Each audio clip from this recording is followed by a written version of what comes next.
it may sound like a lofty thing to say on VH1, but basically, you know, what are we doing on this planet? I think through the Beatle experience that we'd grown so many years within a short period of time. I'd experienced so many things and met so many people, but I realized there was nothing actually that was giving me a buzz anymore. I wanted something better. I remember thinking, I'd love to meet somebody who will really impress me. I don't mean because somebody like, you know, Burt Lancaster, because he was in a movie. Right. I mean, I met Burt Lancaster and he impressed me on that level, but I meant somebody who could really impress me. And that's when I met Ravi, which was funny because he's this little fella with an obscure instrument from our point of view, and yet it led me into such depths. And I think that's the most important thing. It still is for me. You know, I get confused when I look around at the world and I see everybody's running around, and, you know, as Bob Dylan said, he not busy being born is busy dying, and yet nobody's trying to figure out what's the cause of death and what happens when you die. I mean, that to me is the only thing really that's of any importance. The rest is all secondary. Do you think pop musicians are afraid to deal with subjects that are so big, or it just doesn't occur to them, or do people think, oh, it's not commercial enough, who wants to talk about life itself? I don't know what anybody else thinks, and you know, as the years have gone by, I seem to have found myself more and more out on a limb as far as, you know, that kind of thing goes. I mean, even close friends of mine, you know, they maybe don't want to talk about it because they don't understand it, but I believed in the thing that I read years ago, which I think was in the Bible. It said, knock and the door will be opened. And it's true. If you want to know anything in this life, you just have to knock on the door, whether that be physically on somebody else's door and ask them a question, or, which I was lucky to find, is the meditation. You know, it's all within. Because if you think about it, there isn't anything, I mean, in creation, the whole of creation, that is perfect. You know, there is nothing that goes wrong with nature, only what man does, then it goes wrong. But we are made of that thing. The very essence of our being, of every atom in our body, is made from this perfect knowledge, this perfect consciousness, but superimposed on that is through, if I can use the word, the tidal wave of bull that goes through the world. It's cable, you can say that. Yeah, so there's this, we're being barraged by, you know, by bull. But not only that, the way the world is structured, or the way creation is structured, we have duality, which says yes, no, good, bad, loss, gain, birth, death. And it's this circle that you get trapped in. It's like the Memphis Blues again. And that's the hardest thing to to understand. What is causing both of these things? What's causing day and night, good and bad? It's all the cause, and this is the effect. So, I mean, we're getting really transcendental here, but well, to say that our physical being is really on a very, very subtle level. It's just like the sap in a tree is the sap, and it runs throughout all the parts of the tree. Now, it's like that. Our bodies are manifesting into physical bodies, but the cause, the sap, is pure consciousness, pure awareness, and that is perfect and perfect knowledge. But we have to tap into that to understand it. And that's really why, for me, this record's important, because it's another little key to open up the within for each individual to be able to sit and turn off your mind, relax, and float downstream. And why do you think that it drove you to search for something deeper, as opposed to someone like Elvis, who had a hard time handling it? Actually, Elvis, I think, looked for something deeper too. Yeah, because I know that he was, you know, at different times he was involved with different organizations, and I mean, it was sad about Elvis. I think compared to the Beatles, Elvis, I always saw the problem for him was that he was the only one who had that experience, whereas like we were hippies, you know, so it takes more people to have that share the experience.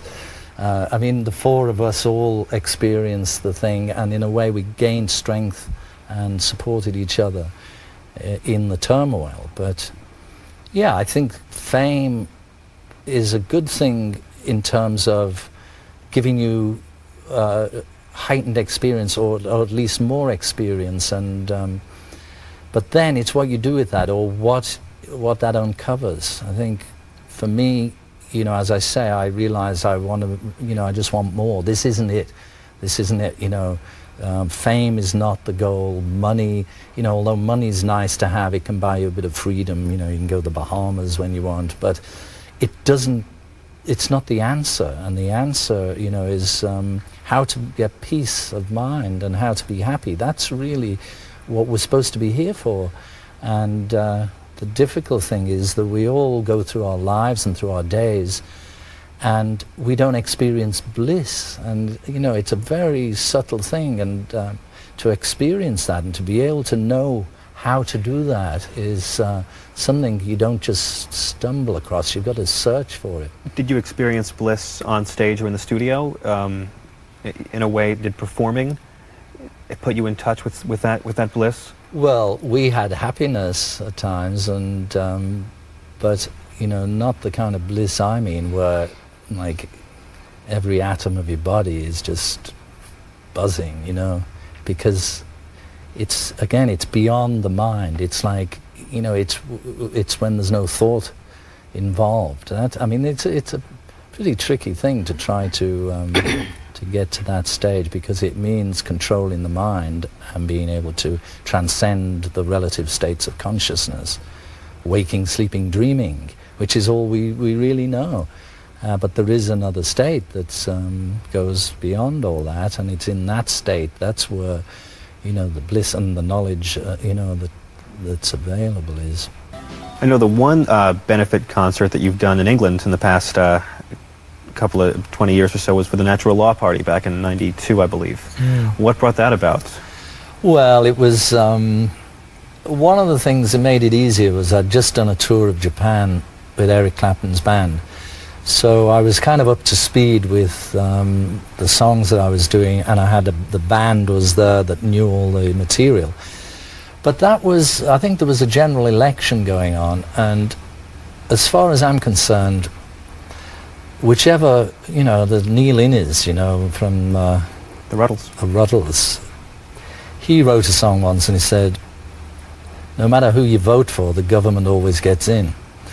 And it's like that, you know, in England you always get, as far as I was concerned, the left, the centre and the right, they're all really the same. They're all different shades of the same greyness. And although it was a long shot, you know, Maharishi tried to get these people formed together into a party which would be called the Natural Law Party, which was the same Maharishi Mahesh Yogi. Maharishi Mahesh Yogi. And the idea behind it really is to have consciousness as the basic thing, because if really, you know, we get in government, or we get in any situation in life, we get the reflection of our own consciousness. We can't really complain about what we have, because that is us. It's a reflection of our own being. Now, if we could have people who are actually conscious in a spiritual sense, then all the underlying problems to society, I mean, it wouldn't be able to change just overnight, but over a generation or two generations, you could have things where, for instance, say in England, and I'm sure it's the same here, you get disease. So you've got a lot of expenditure on hospitals and on fixing up people who have disease. Now the problem is that most doctors, they study disease. They don't know about health. So you'd need to reprogram stuff so that you teach people about how to be healthy. That way you don't spend so much money on disease. You'd have, people would be healthier. You wouldn't have such a, you know, a requirement for, you know, all the various things that take up all the money. You'd be able to use that money for something else. So the natural law that operates on this planet or in the universe, everything, as I said earlier, everything works in a perfect order. and there's a scheme to things which has a certain intelligence that drives it and makes everything work. Now, if we as individuals could go to that level of consciousness where we can bring it into our being, and as Maharishi Mahesh Yogi once said, for a forest to be green, each tree must be green. So it's no use just one or two people being, like this. You'd have to make the whole of society, if they had that understanding. And that's what I think really you'd have to, school people. Right from being children, teach people about their health, about their bodies, about consciousness, because it's all to do with consciousness.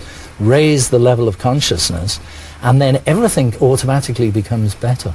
Do you think it can happen, or do you think people are totally on autopilot too much? It can happen, but it's something which will take a long, long time, generations of people. I mean, if you look now, just through, say, from the 60s or the 50s, there's a lot more people, thanks to, say, Indian music, thanks to rock and roll music, who have got much more understanding. You go out there on the street now, you can find Indian spice shops, Indian restaurants, and places to go for yoga, for meditation. There's a much higher awareness, generally, on those kind of things. And so it is seeping through. I mean, where did all the really good hippies go when they all dropped out? They're driving Volvos, George. Well, I don't think all of them are. I think a lot of them are, have brought up, there's probably 2 generations of kids now who are much more open to that type of consciousness, and they've been brought up by, being vegetarian or whatever, that helps the society become, a much more balanced. It's all to do with the balance. We've got too much extreme going on. You're optimistic. You have to be optimistic, yeah. Me too. Yeah. I just it's so funny because when you talk to people, it's down the middle. Those who think it's getting better, those who think it's getting worse, and those who think it's reflected in the music in all cases. But it is getting better and worse, because that's the nature of relativity. Good and bad, good and bad. But the individual, if the individual gets that consciousness, then it doesn't matter, because in a way you can retain the balance between the good and the bad. Because really, good and bad are the same. They are. Yeah. It's the same sort of thing. So it's like in the middle is the safe path.